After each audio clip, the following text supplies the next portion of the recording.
És ezennel elrajtolt a futamunk, a pálya szélén is kérek mindenkit, hogy fokozott figyelemmel legyünk. Ne a nézőkön múljon esetlegesen bármilyen pozíciónak az eldöntése. Figyeljük a versenyzőkre, jó tempóban fognak közlekedni a pályán, ez egészen biztos. Az anyám viccelet, olyan lendület.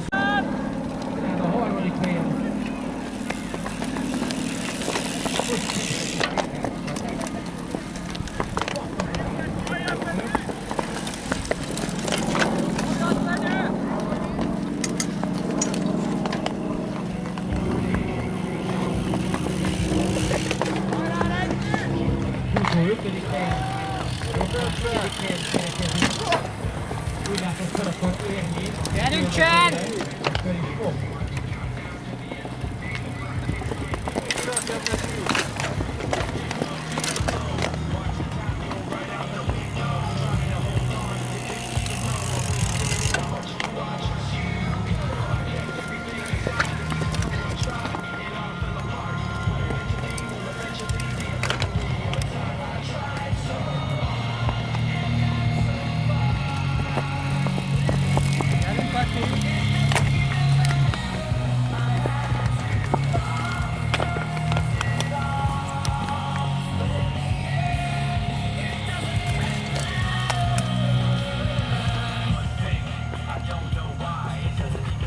Gyerünk, miután a zene nektek szól.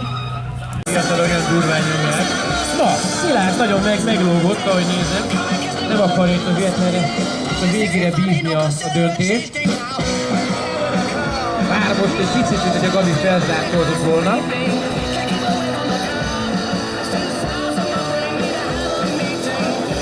Victor nyomja a harmadik helyen nagyon keményen. Húzó az 5. pozícióban. Szalad éppen át az akadályok fele.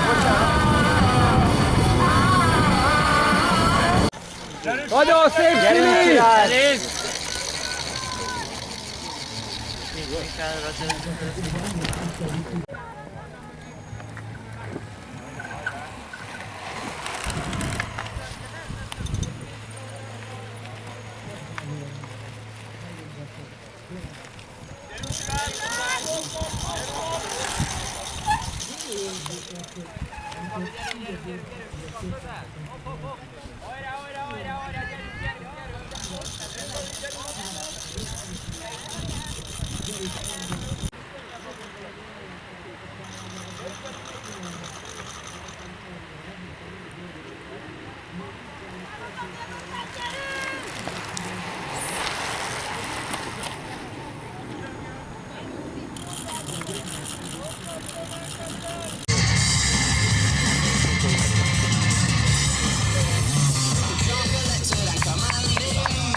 Hajrá, Szilárd!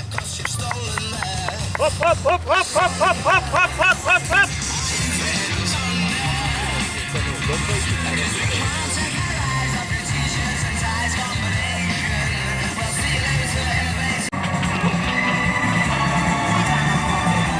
Onnantól fogva hát mindenkinek beérkezés.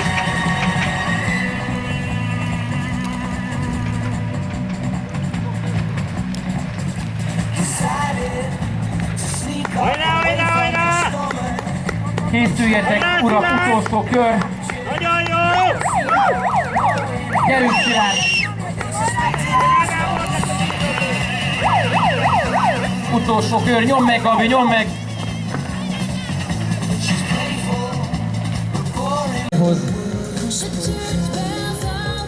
Hát mennyi lehet ez, kérem szépen itt az utolsó körben?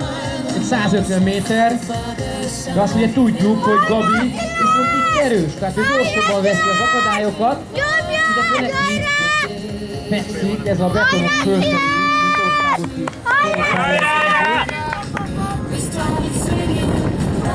A versenyző, hogy ő 10 kört szeretne menni a pályán, nagyon idegetni nem akar, pedig még be fog érni Szilárdék előtt a célba, nem fog még, nem akar. Jaj, édes Istenem, akarat, nem akarás, mindig és a vége. De figyeljünk Szilárdot, nézzük! Hát azt gondolom, hogy az első helyezés Szilárdtól itt már nem lehet elvenni. Gyerünk Szilárd! Mutasd meg, hogyan kell az első helyen célba érkezni! Kérem szépen Budapest Cross elit kategória első helyezett Borucki Szilárd! Öcsülettem, ahogy végignyomtad ezt a 7 versenyt! És Fejes Gábor a Budapest Crosson az elit kategória második helyén érkezett a célba.